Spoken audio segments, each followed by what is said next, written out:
Hello, hello, welcome. Good morning, good afternoon, depending where you are on the planet, and welcome to today's webinar. Today we are going to spend 1 hour discussing about project, about oil and gas, about business. You should be many to be connected today because of course the topic is a little bit sensible, but anyway I think it's important that we take this occasion to have an update about what is happening in Ukraine and how it impacts our business in oil and gas. What are the threats? What are the opportunities? First, just some information as we're used to do it.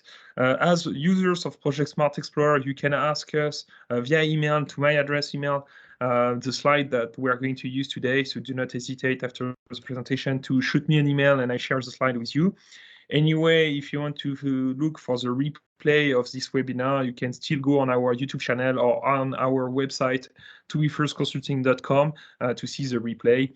Just give me some days to make the makeup of the video, and we should be able to post it online. Also, today I'm going to present with Jean-Charles that I'm going to introduce in a minute. Just so you know, we'll run the presentation one way, and at the end of the presentation, we'll take some time for the question. So if you were having any question during the webinar, do not hesitate to go in the feed and the conversation of this webinar and start to ask your question, of course. A disclaimer just to start as well, because today the subject is really sensible, as we may all understand why. So I would like to say that we are not going to talk about politics, about the war by itself, about what is happening. We are not going to judge this part. Because that's not our job, that's not our expertise neither. So today we're really trying to go to focus on the business aspect of what is happening in Ukraine. And of course, okay, we'll try not to make any comment, but if we do, just pass on it, don't take it for granted. Our focus will mostly be on business. So today, of course, we are going to talk about Ukraine crisis impact. We are going to start with this webinar.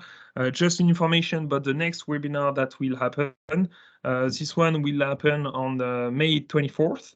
More or less the same time, depending where you're on the planet. And the next one will take place and we'll speak about the hydrogen role within renewables and decarbonization, because since 2 years we see a huge boom into hydrogen, but of course the purpose of hydrogen is changing a little bit on the last month, because of course we are getting a little bit more maturity on this topic. So I think it's quite important that we make an update on those projects and those let's say aspect of business, because the dynamic will be a little bit different. It's changing currently, so it will be quite important. If you're interested as well, I'll be happy to share with you the link. To start, we'll go by the agenda. Of course, an introduction of myself, of Jean-Charles, just to introduce who we are and what we do with Project Smart Explorers, the database. Then I'll guide you just about the basic rules of our database, so you understand what we are speaking about when we talk about project and business. And then we'll go more into the art, let's say, of the presentation with 3 big parts, let's say. First one being the outlook, to give some context, of course, of this presentation and of the situation happening. And then we splitted all, let's say, the threat and opportunities in 2 ways. The short-term impact, which are the one in, let's say, in the next 6 months, which are the one we are already facing a little bit, but will face on the coming month. And then more long-term, and I'll pass the ball to Jean-Charles for this part, what we see, what will be the big transformation we expect on the market, and of course, you can benefit from them. Then we'll come to a conclusion, and we'll start to answer your question, of course. So just to start with this introduction, again, we'll start by introducing ourselves. So many of you will know our name and will know us. Now you may see on the camera Jean-Charles appearing. In fact, both of us are working for To Be First Consulting, where we develop Project Smart Explorer. Jean-Charles and I are both, let's say, electrical engineers. He started a long time ago, if I may say, in ABB, where he was in charge of all the oil and gas business, and he was vice president of the company. He's also the chairman of an association called PCIC Europe, which stands for Petroleum Chemical Industry Committee. And of course, if you're expert of those fields, you must be interested by this association. And myself, I did not study in ABB, but in Siemens, also focus on oil and gas, but with a background into renewable energy. I've passed Real Kid, and now I joined To Be First Consulting for all those parts. Now going to the tool itself and more in the detail, Project Smart Explorer is a database that you must all know now. We focus on 1,000 projects where we update the information on a daily basis for people to follow those business and projects of oil and gas, petrochem, and energy transition. In oil and gas, of course, we will talk about all the upstream, midstream. Petrochem, we start by the refineries, the tin cracker, and we go into all the aromatics, all the application there. And since 2 years, let's say for 10 years, we have done all the oil and gas, petrochem, and we are carrying on this effort. And since 2 years, we have started to work on energy transition with many of you, to work on electrification, hydrogen, carbon capture, etc., etc. So to have the whole scope of the energy industry and have all the projects documented in one spot. So that's all about who we are and what we do. In this context, we try to first start by putting the let's say the roots of what is happening by giving a little outlook to the situation. So we'll go a little bit backward in a year to come back to, let's say, the beginning of this Ukraine crisis. And to be honest, at the beginning of 2022, the oil and gas industry was already quite in tension, as we may say.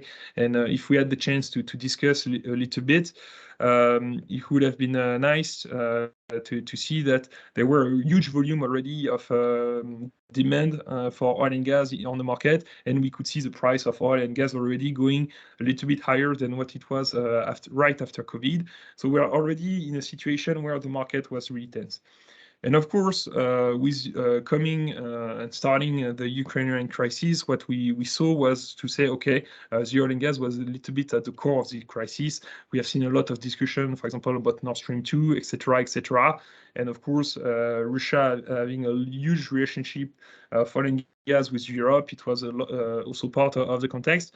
So oil and gas was really coming as part of this crisis on top of all the political, military aspect, historical, etc., etc.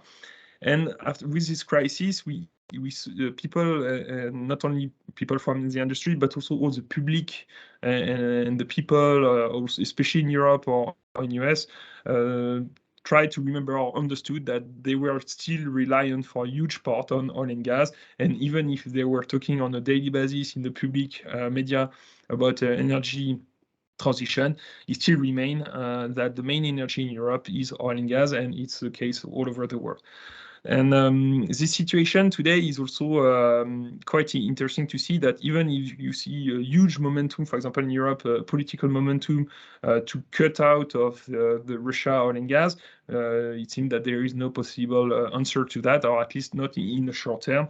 So it's kind of mean and show and prove to people that we still have a huge problematic with, or not a problematic, but a huge situation with fossil energy, because the substitution is not yet possible, as simple as that.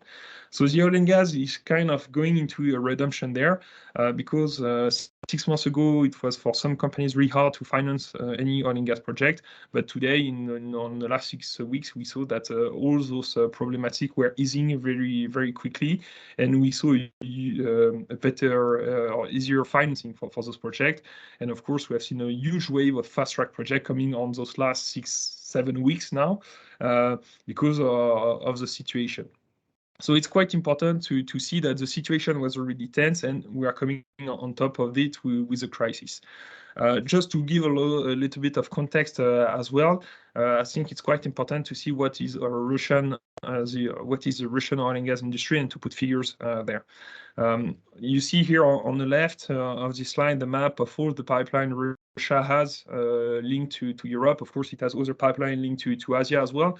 But it's quite interesting to see that, let's say, the route of Russia oil and gas are distributed to all the European industry. And in fact, if we look into the numbers, Russia is the third oil producer worldwide with a bit more than 10 million barrels per day, which is huge. And they are the fourth gas producer. So of course, they are a big player of this industry. So Russia is weighting a lot into the oil and gas industry, and at the opposite, oil and gas is weighting a lot into the Russian economy. Because if we look at the oil and gas revenue for Russia, it represents half of their export, and it's a revenue of about 240 billion US dollar per year, so it's a huge volume. And you have the split between oil and gas. It's quite odd, but in fact, most of the revenue from oil and gas for Russia is made out of oil. Okay, that's something that people let's say, have a tendency not to feel quite correctly. But in fact, 180 billion are made from oil and all the variation of oil, if it's diesel, etc., etc. And only 60 billion, which is still a lot of money, is made from the gas revenue. So it's important to have this split in mind as well, to see that for Russia, it's more, the oil revenue is way more important than the gas one. Still, oil and gas revenue represent about 1/3, a bit more than that, of the Russian budget. So of course, it has a huge impact on their economies, their political game, etc., etc. And as soon as the prices of gas and oil are increasing, of course, the revenue for Russia are increasing as well. That's an important point that we will come back later in the presentation. Now, if we look, let's say, the situation and the link between Russia, oil and gas, and Europe, of course, it has been, let's say, at the heart of the discussion. And at the beginning of the crisis, we were talking a lot about Nord Stream 2. So we put you the map on the left to realize that the pipeline Nord Stream 2, the one which is in purple, which is passing outside of Ukraine, outside of Belarus, and all those countries to go straight from Russia to Germany.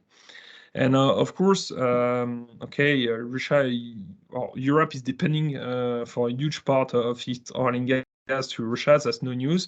But just to give you numbers, again, because we are going to use it later on, Russia imports about 155 billion cubic meter per year of gas to Europe. And we have the number of equivalent in LNG. It's about 115 million tons of LNG per year. So it's a huge volume of LNG. To know that since September 2021, the delivery of gas from Russia to Europe, we are going at a slow pace. We may extrapolate many reasons behind it, but it's quite interesting to see that since September, and we saw in Europe the gas price going up just a little as the winter was starting. In fact, the Russian delivery were already slowing down a few months before the Ukraine crisis started. Now, if we go to the topic of oil, of course, Russia is exporting 2.3 million barrels per day to Europe. So it's a huge volume of barrel. If we look globally, given like the world supply, which is about 100 million barrels, it's only 2% of it. But still, if you look at what is representing and the supply, it's still a huge volume which is supplied to the European continent. No, just to finish on this outlook, and we'll finish by this slide because it's quite important to see and to discuss about the Russian ban. I think the wording is not yet fully known as we may have the Qatar ban or the Iran ban. But here you have the number, and it was quite an interesting article from Bloomberg to see that Russia was now the world's most sanctioned nation. And in fact, this article was from mid-March, and at the time, Russia had already about 5,000 sanctions posting on their back. Not sure what let's say, it relied those 5,000. To be honest, I'm not an expert on that. But just to give you some figures behind, it's twice more than Iran and about 3 times more than Venezuela or North Korea.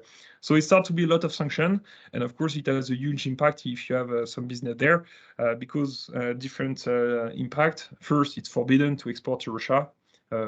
This one is quite obvious, but we still need to repeat it.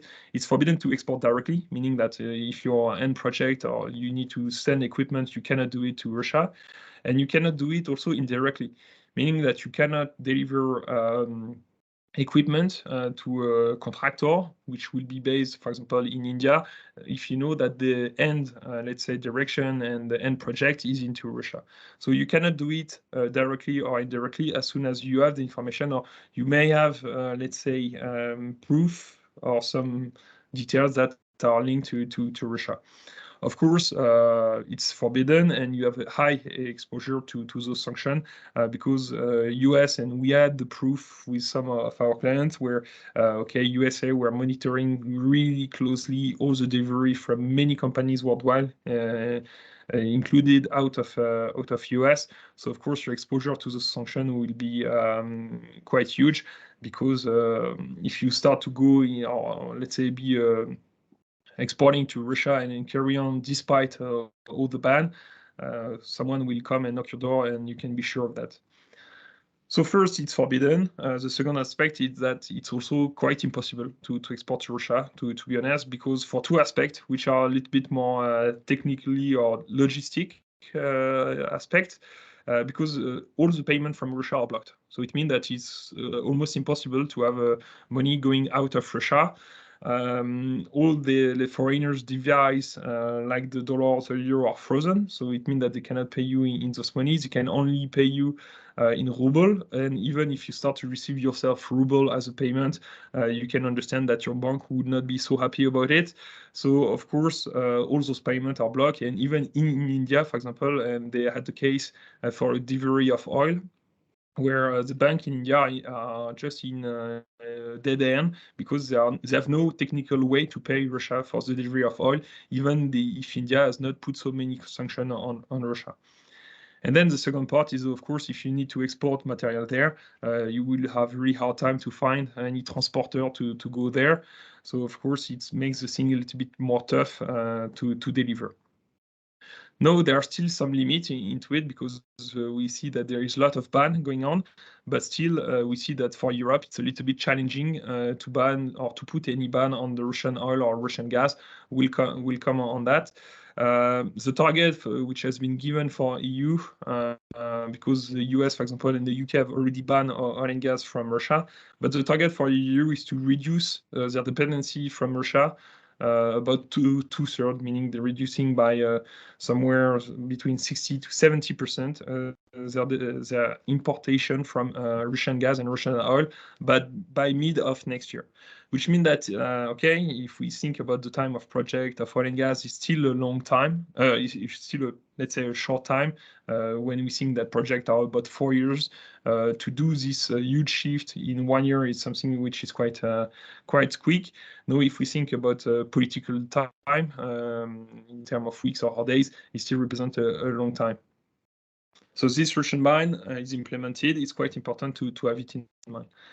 Now going to the short-term impact, we'll start by the first one, and we'll come back on this Russian oil ban and to wonder if it's a good idea. Because here on the left, you have some figures which show you for Russia, where are their export of oil and gas and coal going. So for oil, on the first line, you see that about half of their oil export are going to the EU, and half is not going there. For gas, it's a little bit more, about 3/4 of the gas they export is going to EU. So it's quite important to have those ratio in mind. Because in the political aspect, there were a lot of discussion to say, okay, let's try to put a ban onto the Russian oil and Russian gas. And in fact, if we look in numbers and we try to make a scenario about it, we're wondering if it was a good idea. If, let's say, tomorrow EU put a ban, it means that they will remove 2.3 billion barrels from the market, and the EU will need to acquire those 2.3 million barrels from elsewhere on the market, which represent about 100. So of course, even if it's only 2%, that's a huge volume of oil that will need to come from somewhere else, from other ship, other field, other continent of the world, etc., etc., in a kind of brutal way, because the ban will be quite brutal. And of course, this decision will have a huge impact on the price of oil, and it will create a price shock. Okay, so that's quite obvious and quite natural to feel. Now, I try to find some estimation of how much the barrel price would go up in case of an oil ban, and the different figures from Ustad, OPEC, or Vitol are saying that the barrel price will go from one day to another to 200 or 300 dollars per day, which is huge. So of course, this price will not stay there for 1 year. It will stay there for maybe 4, 6, 7 months, the time for the industry to reorganize, etc., etc. But it still means that the price will stay at a high level for a period of time. And from there, as Russia is gaining most of their revenues from oil and gas, you can see that if you take from Russian export and you cut half of them, if you double the price or triple the price of the barrel, you still have the other half of their oil export, which will be carry on. Maybe it will even increase, and at a price which will double the margin or triple even more their revenues from either other region. Which means that even if Europe is putting a ban on oil and gas, on the Russian oil and gas, in fact, the ban will be compensated and will make Russia richer. And we have a good example, and that's what we can read on the bottom left of the slide, is that on the last 6 weeks, Russia gained an extra 3.4 billion US dollar revenue and margin from their oil and gas, because just by this Ukrainian crisis, the barrel price was going up, and of course the Russian revenue in front of that were increasing. So that's why many of you were questioning about this Russian oil ban. In fact, it seems like a good idea in terms of politics, but in terms of financing, it will have more or less no impact, or will have a positive impact for the Russian finances. So that's why we are not sure that it will happen in the next future, or at least it will not happen, let's say, on a brutal way from one day to another to take this decision. And even if this decision is taken, given the business point of view, it will be huge, let's say, misunderstanding of what the European or US would like to do. So closing this scenario, we'll talk about the gas, because in most of the discussion, especially if you're in Europe, everybody is talking about gas, because the reliance of Europe on the oil from Russia is little, but the reliance of Europe on the Russian gas is huge, of course. And in fact, that's the number we're having. Russia is exporting about 155 billion cubic meter of gas to Europe. Germany is dependent on it for about 40%. They are not the only one, of course. France is a little bit less, but Italy is about 20%, etc., etc. So all Europe is more or less depending for half to 10% on the Russian oil. Now the situation and the sanctions are pushing Europe, and that's the decision that they have taken to rebalance Europe's supply of oil and gas from Russia, and to rebalance this supply to the west side, meaning to US, to Middle East, and to Africa. So it takes time, okay? They're starting to do it, but this is a little bit their motivation, their dynamics, and what they want to achieve today. So it means that in figures, US more or less are going to replace Russia as the main supplier of gas and oil for Europe. And of course, the prices will be a little bit different. So Europe is going to pay the bill on those price because the gas and the oil will not be so cheap. Now going to focus about the Russian project. Of course, on the short term, all those projects more or less are going to be shelved. Two situations there. You have new projects which were in development or in FEED or in EPC stage. Here, the good example was Nord Stream 2. The project was stopped, even if it was finished, and just had to be started. But in fact, even this project has stopped. And in total, that's about 24 projects that we have been looking in our database, which have been stopped and frozen, which represent a total investment, a capex investment of 104 billion US dollars. So it's a huge project, not so many, but huge project, which all got stopped.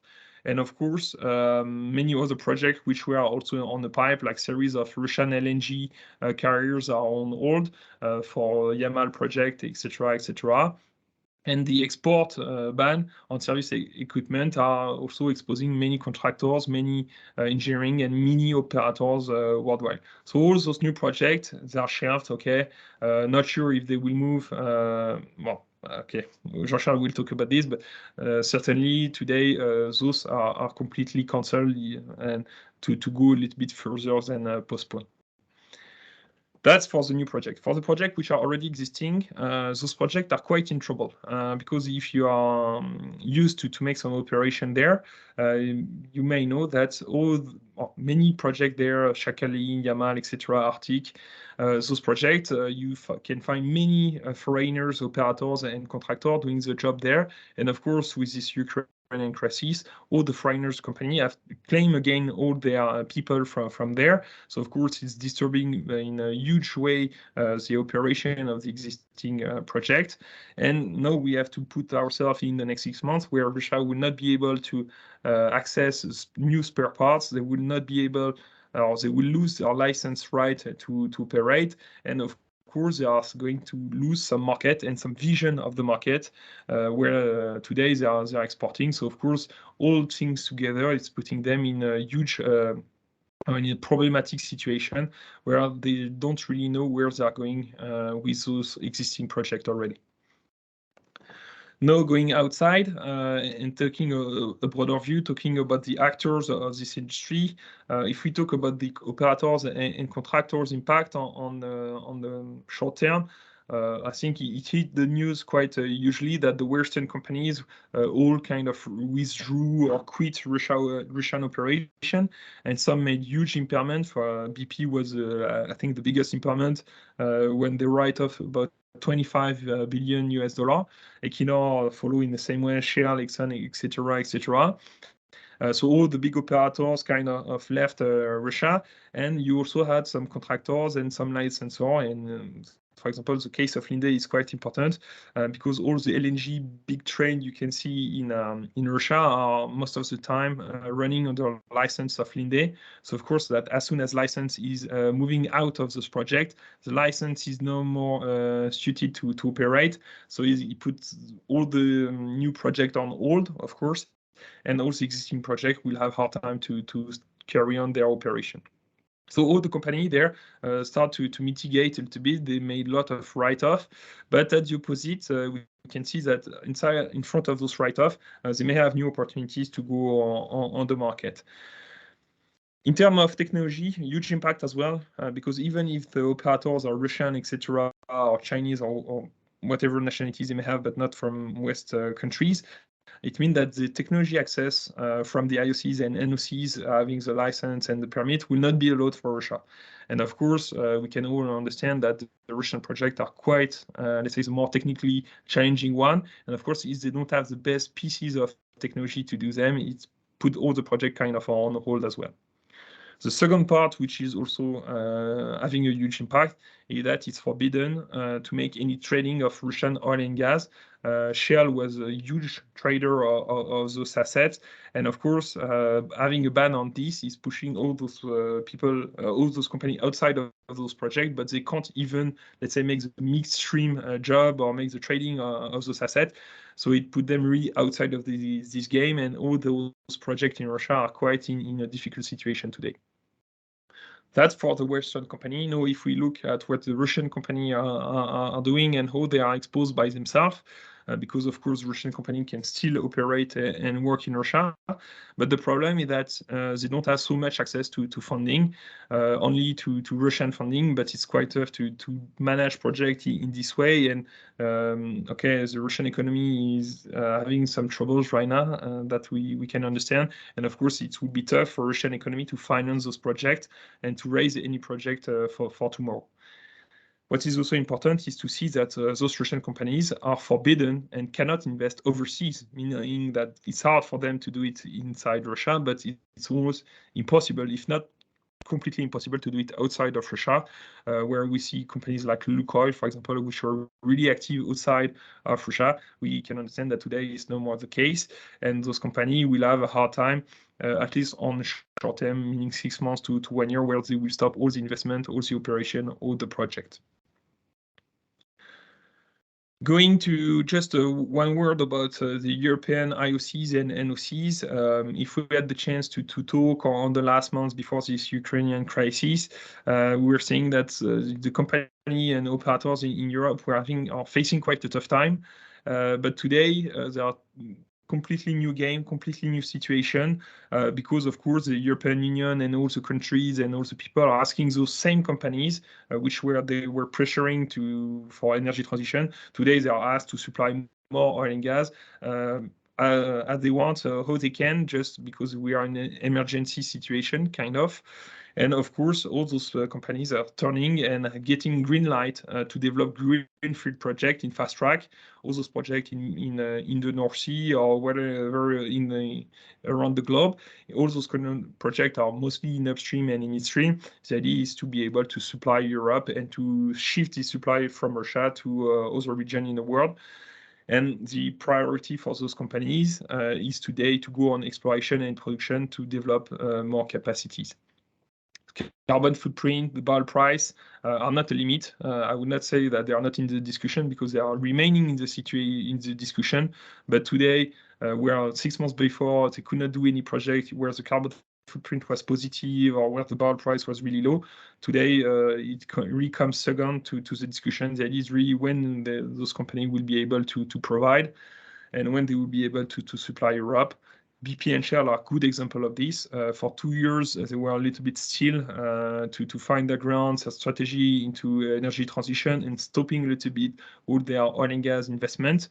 But today, on the last 6 weeks, we saw BP and Shell being really active in oil and gas, going up to the upstream, to production, etc., at the demand of the countries and the government they can be linked to.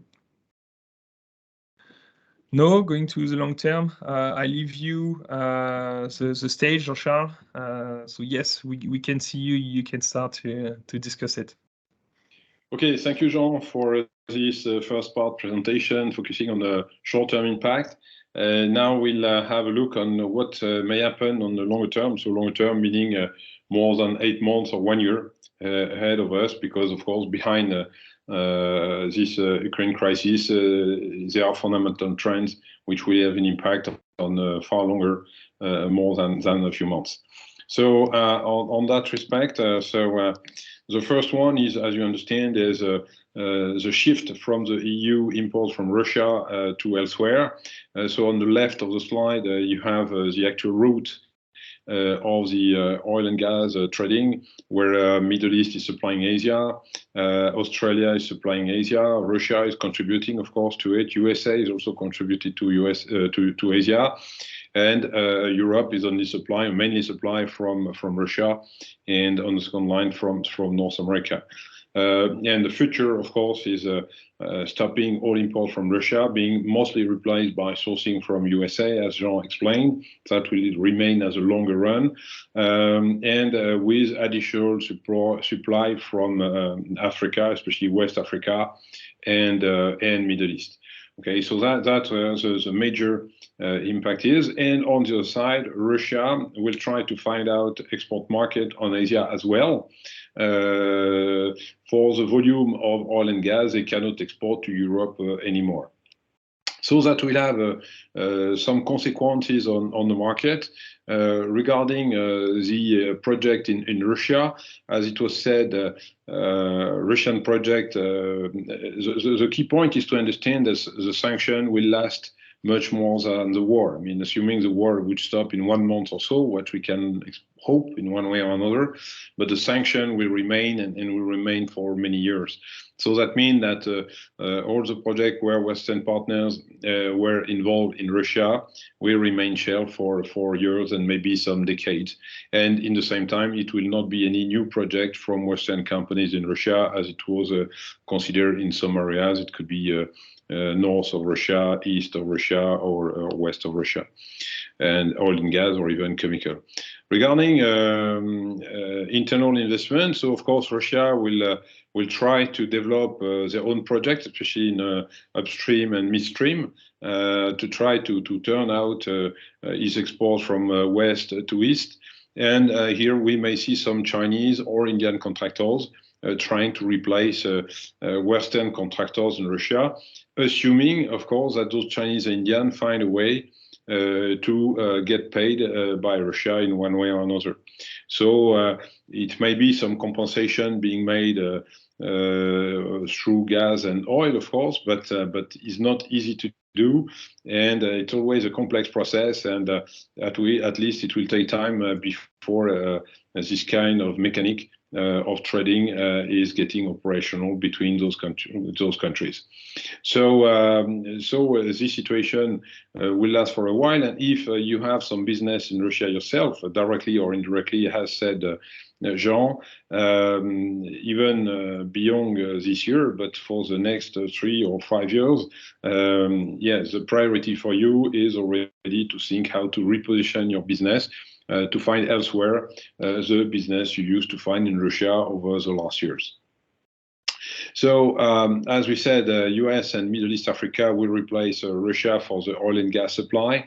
So the first conclusion we can make in the long run that the oil and gas map align more or less on political alliance, which was not the case so far. And that was, of course, generating some political discussion between especially Europe and USA on that respect. US is getting benefit of the situation in becoming the first producer for oil and gas, and should stand on that situation for a long period now, together with Saudi Arabia. And one consequence also that we have to consider is gas price soaring in Europe and to stay high for a long period.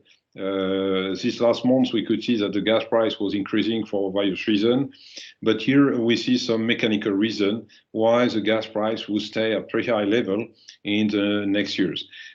Just to give you some figures, the gas imported from Russia was about $4 to $5 per million British thermal unit, what we call million BTU. But if we compare this price from Russia with the price that Europe should pay from US, we talk about $8 per million BTU, because we have to consider about $2 for the gas at Henry Hub in US, but then we have to consider the cost to liquefy this gas, to transport this gas, to regasify this gas when it comes to Europe and so on. So at the end of the day, even if you leave USA with a price at $2 per million BTU, at the end of the day, the cost when this gas arrives or is delivered in Europe is about $8 or $10 per million BTU. So about twice more than the price we pay or we used to pay from Russia today. So, and this situation is going to stay for a while.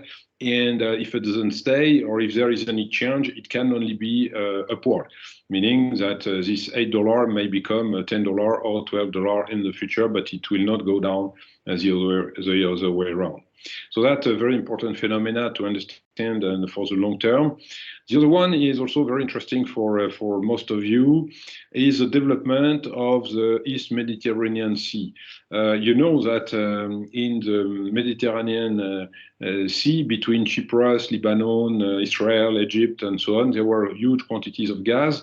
Unfortunately, those reserves were hard to develop because Turkey is conflicting with companies or countries willing to develop those fields. But with Ukraine, actually, all those countries, including Turkey, now sit down around the table and are discussing together how to develop this gas and share the cake, I would say, out of it. So that will come.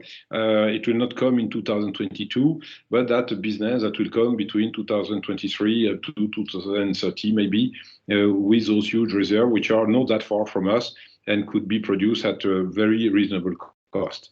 Africa, of course, as well, and you know some of those projects will be facing a fantastic development. It can be West Africa, East Africa, South Africa, North Africa, more or less all Africa will see a very interesting development regarding the gas. And the last point on the long run as well is the acceleration of the energy transition project, and we'll come back on this point in more detail later. But as said, Jean, it's clear that the priority number one is to get the oil and gas out of the ground, that for sure, so that CO2 emissions are considered as much as possible. But anyway, energy transition itself, by other angle, will see some acceleration, which is, of course, a very positive impact on the Ukraine war at this moment, especially when it comes to projects to come up mostly in Europe or Middle East next door to you. So another point on the long run, which is a side effect of the Ukraine war, which is not so easy to identify, but which will have a big impact on your business, is the fact that Russia, of course, is today delivering gas to Europe, but also to Japan and South Korea. So these deliveries will vanish between now and middle of 2023. And Russia, in the meantime, will try to find a substitute market to replace those exports. And China and India are, of course, the targeted market for Russia at this moment, where we can anticipate that the volume of export will increase with very aggressive pricing policy to try to convince China and India to increase their market share from Russia. And that will have two major consequences. One major consequence is, of course, investment in midstream to transport to pipe, let's say, this gas from Russia to China. That represents actually a $15 billion US investment. The question is, of course, how this project will come up. That means that China and Russia managed to set up some trading way to work together on this, but that one way. And the other side effect, which may be more easier to reach, let's say, for you, are these investments on the downstream side made by Middle East companies in China to secure their export, because actually most of the oil and gas exported to China is coming from Middle East, Africa, and you understand that Middle East countries like Saudi Arabia, Abu Dhabi, Kuwait, and so on see this Russian change strategy as a threat for their business in China, and to compensate or limitate, let's say, the impact of Russia attack on the Chinese market, then these Middle East companies invest in joint venture with Chinese companies in huge refining and petrochemical complex that represent today about $20 billion US capital expenditure, which are already decided, which have been decided just in the last 4 weeks. And we anticipate that in the next couple of months, it should be very easily twice more this amount that should be decided in China or India for the same reason, because again, Middle East companies want to secure their export market to Asia, even though Russia would come with very, very low price for oil and gas. So back to the investment we can see for now. We see clearly wave of project and of opportunities coming ahead of us. Just for LNG, we estimate from the project we have identified in the Project Smart Explorer more than 200 billion investments to produce, to export 115 million tons per year of LNG, which is a quantity of gas that we should be replaced from Russia. That's supposed to build up about 15 LNG export terminals in US, as an example, and most of them are already, let's say, at design phase or in construction or in approval phase, and this project will be, let's say, build up on fast track, so that between today and 2003, 2005, we should see those 15 LNG export terminals running in full power in the meantime. That's also supposed to add about 500 LNG carriers to transport this LNG from USA to Europe. So it's not a small business, it's a huge business, very, not to say easy to reach, of course, nothing is easy in business life, but at least it's a fantastic opportunity. And in Europe, that means also to build about 10 to 12 LNG import terminals, and out of which 7 have already been approved. Curiously, those terminals were in discussion in Europe for at least 10, 15 years. They were stopped by European government because they were giving priorities to the Russian import. And suddenly, in a couple of weeks, we have seen the government delivering authorization for this LNG port to go ahead. And so 7 have already been approved and are already proceeding. It will be also the construction of pipeline from Mediterranean Sea, especially the east side of Mediterranean Sea, but also across the Mediterranean Sea for the connection with North Africa, and pipeline in North Africa as well. So quantities of investment which are very interesting for you. Next door, I would say, for most of your business. And you see on the left, on the right, sorry, this bar graph showing how much represent this capex to come on the next years regarding LNG business, where the market was pretty high already, and it would just double on the next 5 years at least.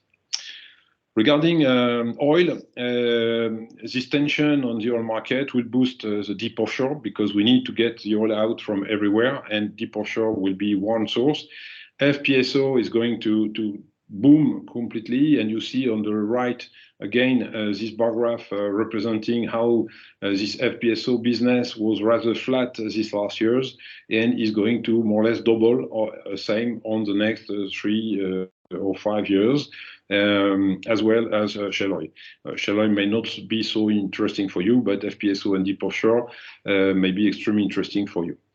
The last point I would like to highlight here is these priorities on energy transition, which is accelerating some fundamental changes inside the energy transition itself. That's where the point of Ukraine is very interesting.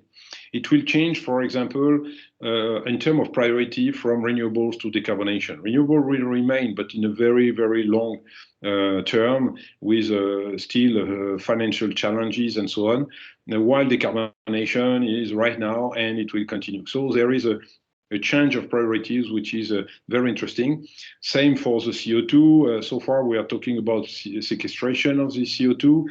Now we are talking about the monetization of the CO2, especially in combination with hydrogen, where then CO2 and hydrogen together can be used in many ways and can generate values, which is much more interesting for everybody than just to sequestrate it somewhere. Regarding the waste, same story.